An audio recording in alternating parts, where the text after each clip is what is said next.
Selamat datang kembali di channel Borneo Trader. Bagi Bapak Ibu dan teman-teman yang baru pertama kali menemukan channel Borneo Trader di YouTube, saya ucapkan selamat menonton dan selamat bergabung.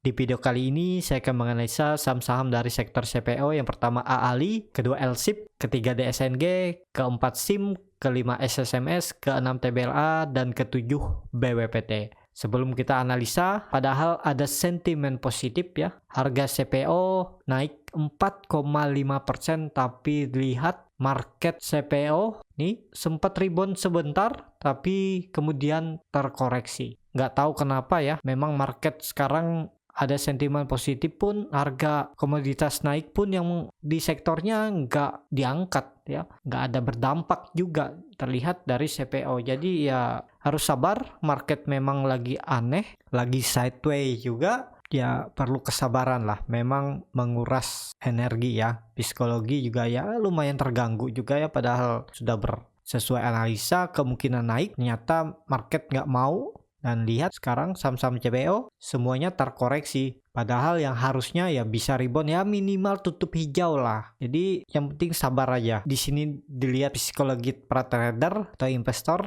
mampu nggak melewati masa-masa seperti ini. Emang masa-masa sulit. Mulai dari Maret, April ini masa-masa sulit. Cari cuan agak susah memang. Walaupun memang ada naik setiap hari, cuman nggak semua kita bisa pantau. Ya, saya coba analisa untuk AALI yang pertama. Hari ini malah terkoreksi 0,53% ke harga 9.300. Kalau dilihat transaksi asing, lihat net sell malah tapi tipis. Kalau dilihat dari broker summary-nya, ALI diakumulasi. Nilai akumulasinya lebih besar daripada distribusi. Kita langsung saja ke teknikalnya. Secara teknikal, ALI ini terlihat lihat. Padahal candle bagus ya. Dia membuat candle doji atau hammer dan bodinya tinggi ya. Tapi lihat hari ini sempat rebound sebentar, terus dibawa turun lagi dan malah tertutup koreksi walaupun volume kecil. Apakah ini permainan price makernya atau yang biasa dibilang bandar? Ya, padahal kemarin candlenya hijau dengan volume yang signifikan, hari ini dibawa turun dulu dengan volume kecil, mungkin besok bisa reboundnya ya. Yang penting kalau Bapak Ibu sudah beli hari ini selama di area trading plan, hold aja, sabar karena memang market lagi aneh, susah cari cuan. Kalaupun cuan ya cuan-cuan tipis saja ya. Penting kalau market seperti ini nggak banyak cut loss juga cukup aman. Yang penting uangnya nggak berkurang banyak ya. Seperti itu untuk ALI ya, semoga besok reboundnya lah. Tolonglah market makernya. Ini dilihat, ini banyak retail yang sudah gundah. Technical terlihat mulai ada sinyal bagus, tapi market makernya nggak mau naikkan ya. Ini terlihat semoga besok atau lusa lah naiknya. Tapi kalau besok AALI malah melanjutkan penurunan, apalagi tutup di bawah 9.200, ya targetnya tetap seperti analisa saya sebelumnya ke arah 8.950. Memang di harga sekarang agak tanggung beli AALI, tapi kalau kondisi harusnya dilihat dari komoditas CPO naik dan volume hari ini naik, harusnya sinyal bagus hari ini, tapi terlihat nih dia malah koreksi ya. Yang sabar aja lah kalau Bapak Ibu mau beli di harga sekarang dengan kondisi seperti ini. Yang penting cut loss saja kalau turun dari 8.800, sekitar 6,17% target profitnya, tapi tipis saja ya karena memang ini area pertengahan. Targetnya cuma di 9.800, sekitar 4,45%. Tapi kalau Bapak Ibu mau lebih sabar, tunggu di bawah aja. Nih, kalau market makernya mau bawa ALI ini ke bawah dulu, ya udah tunggu di bawah aja di area 9.000 sampai 9.100 bisa beli, dan target profitnya resistennya 9.700 sampai 9.800, sekitar 7,69%. Kalau seperti ini risk rewardnya masuk, jadi sabar aja. Kalau dapat di harga 9.100 atau 9.000, Bapak Ibu hold aja terus selama nggak breakdown, cukup aman untuk AALI. Seperti itu untuk AALI. Kita langsung saja ke saham kedua, ada LSIP. Lihat hari ini LSIP juga nggak ada sama sekali dampaknya, sempat rebound sebentar, nggak sampai 2%, terus dibawa turun. Hari ini terkoreksi tipis memang di 0,38% ke harga 1.305. Kalau dilihat transaksi asing masih terus net buy. Kalau dilihat dari broker summary-nya terlihat LSIP diakumulasi. Kita langsung saja ke teknikalnya. Secara teknikal nih ya cukup bagus kalau untuk LSIP, karena L-ship tutupnya masih cukup aman, masih di atas 1300, tapi harusnya hari ini rebound. Ya mungkin ditunda besok atau lusa ya. Yang penting kalau Bapak Ibu yang punya dari bawah, hold aja selama L-ship di atas 1300 cukup aman. Jadi kalau Bapak Ibu yang beli dari bawah, kalau L-ship nih breakdown dari 1300, mending TP dulu. Beli lagi di bawah 1,5% pun TP aja. Selamatkan uang daripada dibawa ke bawah, rugi waktu dan belum tentu rebound ya. Kalau ternyata cut loss, jadi Bapak Ibu sudah rugi waktu, rugi uang. Jadi mending walaupun 1,5 take profit aja dapat 1%, nanti tunggu di bawah. Kalau Bapak Ibu beli di area bawah ini di 1270 sampai 1260, kalaupun harus cut loss ya paling enggak kecil cut lossnya dan ada keuntungan waktu Bapak Ibu take profit di atas walaupun tipis. Jadi seperti itu untuk L-ship sekarang masih di area pertengahan. Ada potensi rebound dan bagusnya L-ship ini kalau breakout dari resistennya 1360 nih ya. Tapi resisten base-nya memang ada di 1350. Jadi seperti itu untuk L-ship. Yang penting sabar. Kalau dilihat dari indikator MACD-nya sudah mulai golden cross, bar chart di atas nol terbentuk. Sayangnya memang volume nggak meningkat ya. Yang harusnya hari ini ada sentimen positif, harusnya volume meningkat karena CPO naik 4% lebih, malah nggak bergerak saham-saham CPO. Jadi seperti itu. Yang sudah punya dari bawah hold aja, sabar. Yang belum punya, kalau mau spekulasi buy di harga sekarang ya hitung-hitung aja dulu risk rewardnya berapa. Kalau masuk dan Bapak Ibu siap dengan resikonya, beli. Jadi seperti itu untuk L-ship. Kita langsung saja ke saham ketiga. Hari ini ada DSNG juga ikut terkoreksi, sempat naik ke 675 ya, sempat naik 2,7% saya hitung tadi, tapi ternyata tetap nggak mampu dan malah terkoreksi 1,51% ke harga 650. Kalau dilihat transaksi asing net sell. Kalau dilihat dari broker summary-nya, DSNG diakumulasi hari ini. Kita langsung saja ke teknikalnya. Secara teknikal DSNG nggak apa-apa. DSNG masih cukup aman karena DSNG masih mempertahankan neckline double bottom-nya. Ini double bottom bisa dikatakan. Ini bottom satunya, bottom 2, ini neckline. Jadi sudah 5 hari DSNG mempertahankan dan sudah 3 kali DSNG rejection saat coba breakdown dari 650, tapi tetap tutupnya di atas 650 dan hari ini tutup di atas 650. Terlihat indikator MACD masih sangat bagus, garis biru masih jaraknya lebar dengan garis merah dan juga sudah membentuk golden cross dan masih di atas 0 dan arahnya masih ke atas. Volume hari ini meningkat walaupun terkoreksi ya, kalau saya lihat masih cukup aman. Potensi DSNG kalau nggak besok atau lusa harus rebound lah. Masa CPO naik sahamnya nggak naik nih. Jadi ada potensi rebound, tapi Bapak Ibu yang baru mau spekulasi buy di harga 650, cut loss saja kalau turun dari 635 atau 630, cut loss saja. Kalau Bapak Ibu nggak mau cut loss, harus jual untung ya, harus siap kalau dibawa ke 600 dengan potensi kerugian di 7%, dan kalau ternyata breakdown ya Bapak Ibu ruginya lebih besar, cut loss-nya di 9,3%, cut loss di 590 atau 585. Kalau tetap nggak mau cut loss, harus siap dibawa sampai bawah lagi, misalnya skenario terburuk ke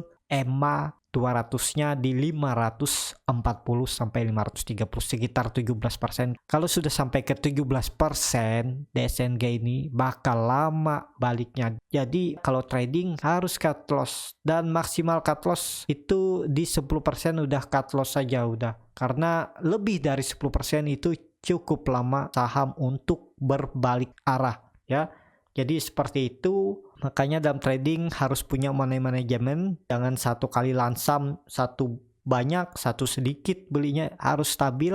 Kalau trading itu misalnya di 10% setiap trading ya bisa, atau di 20%. Kalau terlihat ada saham yang memang berpotensi ya maksimal di 25% satu saham ya boleh aja, tapi kalau bisa dirata-ratakan aja, misalnya di 15-25% atau 10-20% sekali open posisi ya. Jadi kalaupun cut loss 10% itu cukup kecil nilainya ya. Jangan sampai nggak cut loss. Seperti saya bilang tadi ya, maksimal kalau nggak mau cut loss 2 saham aja, dan maksimal total uangnya itu ya 30% dari keseluruhan portofolio. Seperti itu. Untuk DSNG semoga besok rebound aja lah untuk saham-saham CPO ya, karena hari ini masih tertekan padahal komoditasnya CPO naik. Kita langsung saja ke saham keempat, ada SIM yang hari ini juga ikut terkoreksi, sempat menyentuh level tertingginya di 5.575 tapi tertekan dan malah tutup terkoreksi 0,9% ke harga 550. Kalau dilihat transaksi asing net buy. Kalau dilihat dari broker summary-nya, SIM diakumulasi. Kita langsung saja ke teknikalnya. Secara teknikal, SIM terlihat memang gagal breakout, padahal harusnya breakout hari ini ya. Tapi nggak masalah. Yang penting sabar aja yang punya. Apakah bisa spekulasi buy di harga sekarang? Ini harga pertengahan. Idealnya beli SIM ini di area 540 atau 530 aja lah. Di area sini bisa spekulasi buy, target profit di 530 kan. Kalau Bapak Ibu besok dikasih harga SIM di 540 ya bisa spekulasi buy. Cut loss kalau turun dari 530 bisa cut loss di 520, dan target profitnya kalau beli di 540 di 570. Nah, risk rewardnya kan lebih bagus walaupun nggak 1:2 ya, cukup aman. Kalau beli di harga 540 atau 530 lebih bagus lagi kalau dapat ya. Seperti itu. Untuk SIM masih sangat bagus, masih juga uptrend ya, potensinya masih harusnya ke atas. Target saya ya semoga tahun ini bisa sampai 640. Kalau dari harga sekarang masih bisa 16%, sangat berpotensi ya. Selama kalau dihitung ya masih 8 bulan lagi akhir tahun ya sangat bisa, dan bahkan bisa lebih. Yang penting mampu confirm breakout 640 ya. Arah selanjutnya kalau dilihat histori sebelumnya ya bisa sampai 800 untuk SIM. Tapi kalau SIM gagal breakout 640, kalau dilihat histori sebelumnya ya arahnya ke bawah lagi, dan buruk-buruknya bisa sampai 480. Seperti itu untuk SIM. Indikator MACD masih mengarah ke atas, masih membentuk golden cross, dan masih arahnya 45 derajat yang bisa dibilang masih strong uptrend. Volume meningkat dan sahamnya nggak kemana-mana. Ini kalau dilihat pergerakannya di 530 sampai 570. Jadi ada potensi untuk breakout SIM dari 570